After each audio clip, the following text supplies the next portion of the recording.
Hi and welcome to another episode of Everyday Bonsai. Today I'm going to talk about this ficus. It just needs a bit of a summer prune. So I will get the camera in closer and show you what in general I am doing with each branch. At the moment it's just, it's had a super healthy flush of growth.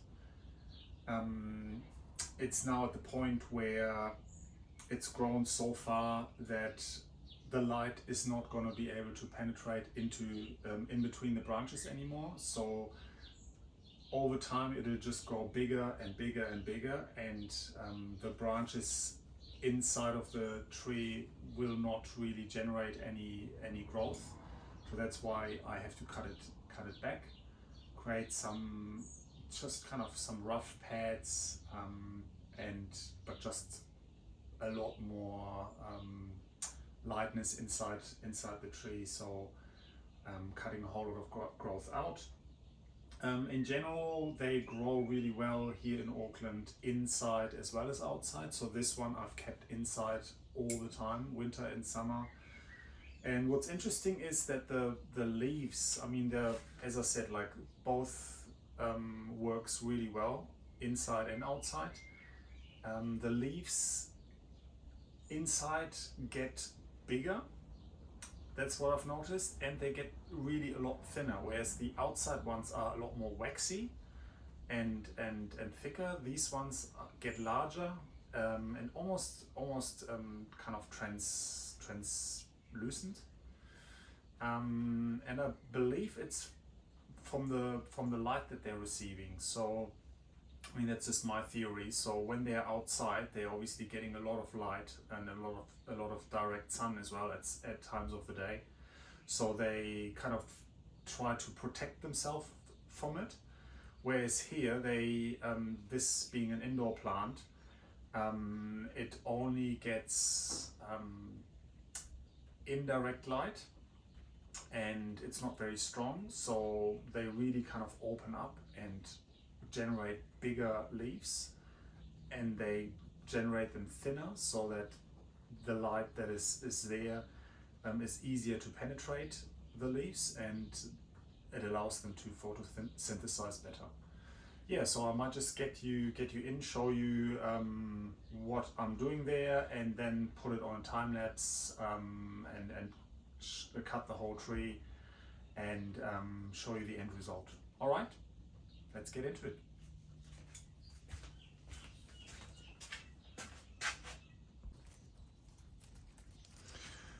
So this is just a typical branch.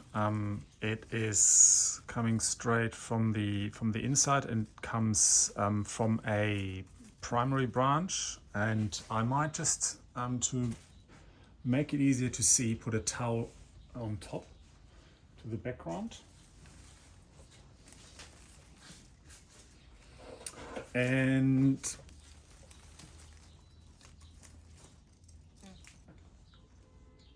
yeah, so it basically comes from this branch here, which is a primary branch, and then it kind of branches off once, twice, 3 times, 4 times, 5 times, 6 times, 7 times, 8 times. And what I want to do there is just really cut it back. And I usually do that just right where the internode is. So if that's the internode, I usually just go 1, 2, 3, 4, see what the overall length is. So this is probably a healthy point where it kind of branches off into that direction. And then I just cut it off right just above the intersection there. Bang. And then I check the overall length. This is still a bit too long, and then I cut this one off. And again, I cut this one off here, and on the other side as well. Cut that one off, so just leave 2. And yeah, so this is just one branch done.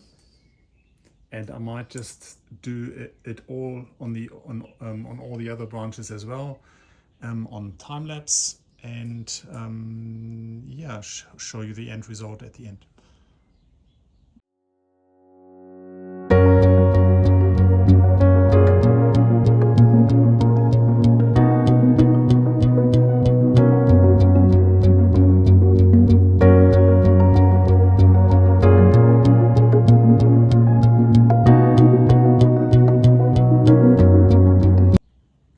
So this is the typical growth that comes off from all the branches. So as I said, like it's like one internode here, another one there, another one there. So it's kind of 3 or 4 internodes that I cut out at this stage, and that allows the tree then to have way more light inside and start growing branches and new growth from the inside of the tree. So I might just give you a final spin. And yeah, I think that probably took about 5 to 10 minutes all up, I would say. There's this kind of white sap that comes out of all the cuts that you make, but that'll stop after a few hours, and I'll just put the tree out in the rain again for a few hours, and then it'll be ready to go for at least another, I'd say, about 4 to 5 months. Yeah, so if you like the content, please give us a like and subscribe if you haven't so yet. That'll help us out a lot, so that'll make sure that you don't miss out on any of the future content that we are releasing. And as always, thank you very much for watching.